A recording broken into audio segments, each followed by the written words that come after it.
cirurgia, no caso dos gliomas de alto e de baixo grau. É importante destacar-se que a cirurgia serve para uma biópsia estereotáxica. Faz-se uma ressecção subtotal e, neste caso, geralmente permanecem e acabam crescendo novamente. Mas por que a professora fez uma subtotal? Caro aluno, eu já conversei com você acerca dessa ressecção. E a área nobre, como tem lá no desafio? É uma questão de princípios, então é mais importante manter, não manter e assim por diante. Mas esse é apenas um subtópico, porque também existe a possibilidade de se realizar cirurgia mais extensa com a tentativa de ressecção macroscópica total. Olha que maravilha! É frequentemente impossível. Principalmente acontece em gliomas de grau 1, aqueles do MS, que são os mais benignozinhos. E aí pode chegar à cura. É mediada por uma ressonância magnética pós-operatória 72 horas após o procedimento da cirurgia. E essa ressonância magnética faz-se para observar a funcionalidade, faz também um mapeamento intraoperatório e também para o uso emergente de imagem intraoperatória. Pois bem, outra circunstância importante da cirurgia é que a radioterapia e a quimioterapia podem ser adjuvantes à cirurgia. E neste caso, essa rádio e essa quimio podem ser adjuvantes, ou seja, devem acontecer em sequência após a cirurgia, na tentativa de minimizar ainda aquela possível ressecção subtotal. A radioterapia RT. Neste caso, a radioterapia para o glioma está focada na terapia fônica com o raio-x. E aí faz-se um feixe externo fracionado. Esse feixe externo fracionado é gerado por um acelerador linear. Concomitante a essa informação, é importante frisar que pode ser administrado também feixes de radiação de várias direções, convergindo com a área de tratamento, para ver então se causa uma morte celular dessas células então malignas. E aí ela vai produzir radicais livres de oxigênio, que são as ROS em inglês ou EROS em português, espécies reativas de oxigênio.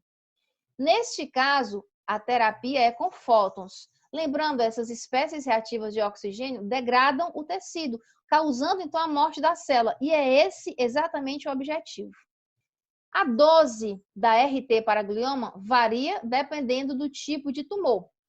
Existem frações de 1,8 a 2 GI. Esse GI se chama Gray, GRAY. É uma unidade do Sistema Internacional de Unidades de Dose Absorvido. Ele representa a quantidade de energia de radiação ionizante absorvida por unidade de massa, ou seja, um joule de radiação absorvida por 1 quilograma de matéria.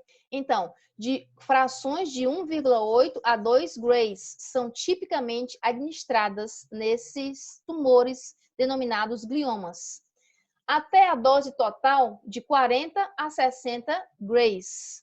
Há um planejamento que envolve a administração direcionada para o volume do glioma definido por T2 FLAIR, que nós inclusive já falamos anteriormente. Neste caso, uma margem de 1,5 a 2 centímetros para doença infiltrativa subclínica e pequenos volumes envolve o T2 FLAIR. Ainda sobre a RT, é importante frisar que existem modalidades. E que modalidades são essas? Pode ser uma radioterapia diretamente ou indiretamente.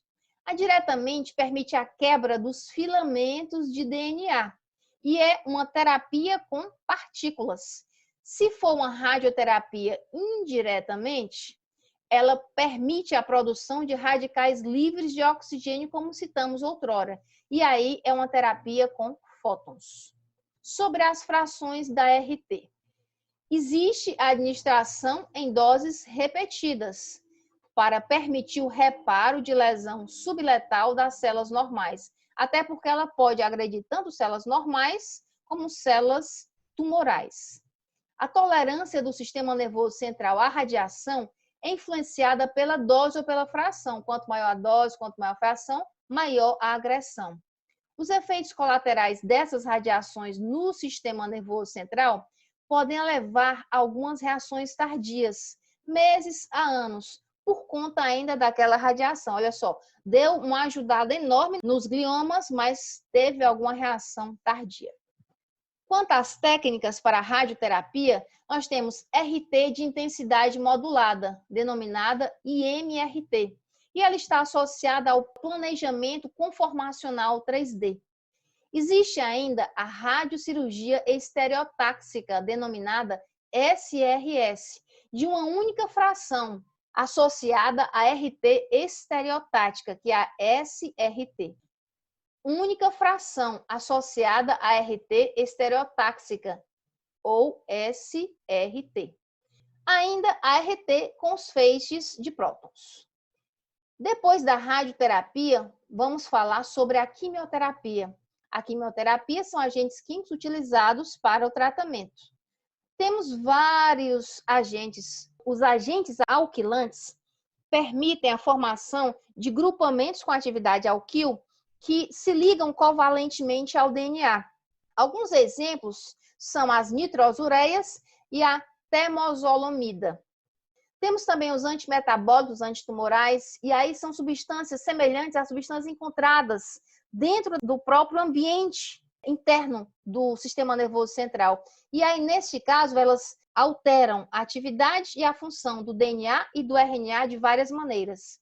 Existem ainda os inibidores de protoisomerase, que alteram a atividade das enzimas topoisomerase 1 e topoisomerase 2. A TOP2 está relacionada com as cópias do DNA e a TOP1 está relacionada com a atividade de microtúbulos. Temos ainda os taxanos, são os derivados do teixo do Pacífico. Os taxanos agem na fase G2M da atividade das células e atrapalham aí a formação de microtúbulos. Fora a rádio e a químio, temos os MABs, são os anticorpos monoclonais. É uma terapia relativamente nova. E, neste caso aqui, destaca-se a presença do bevacizumab, um anticorpo monoclonal humanizado. E aí, é um MAB humanizado, e por ser humanizado, já tem uma capacidade maior de ser aceito pelo sistema nervoso e está ligado ao VEGF, fator de crescimento do endotélio vascular, que é o principal fator pró-angiogênico. Lembrando que a angiogênese é a formação de novos vasos, porque o tumor desenvolve uma quantidade enorme de células.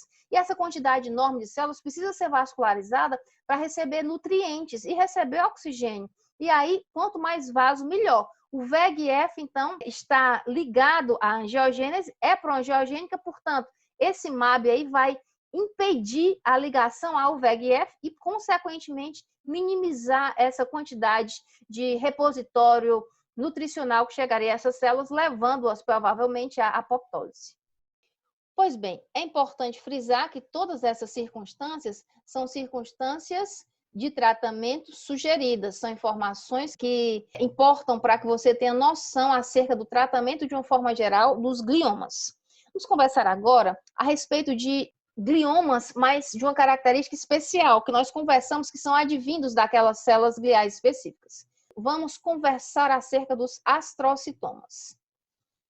Temos o astrocitoma pilocítico, temos o astrocitoma difuso e temos o astrocitoma anaplásico e glioblastoma, GBM. O astrocitoma pilocítico, quanto à definição, trata-se de glioma astrocítico de grau 1, aquela classificação do OMS, ou seja, está mais relacionada àquele glioma mais benigno, e é um tumor relativamente bem circunscrito. Aquelas áreas da presença dele dá para ver bem direitinho. Tem crescimento lento e indolente. Esse tipo é mais comum por conta disso em crianças e raramente sofrem transformações malignas.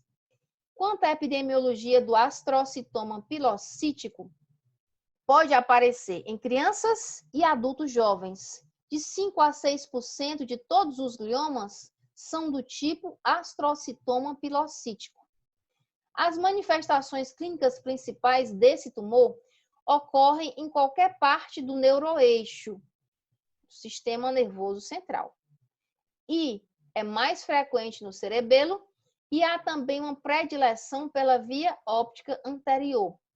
E, logicamente, os sintomas estão relacionados à localização.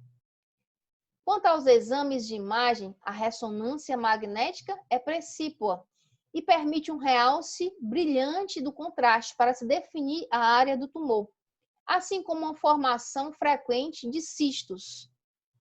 Como tratar esse tipo específico de glioma? Permite-se, neste caso, uma ressecção macroscópica total, que aí pode levar à cura, e a sobrevida deste paciente é de 10 a 20 anos.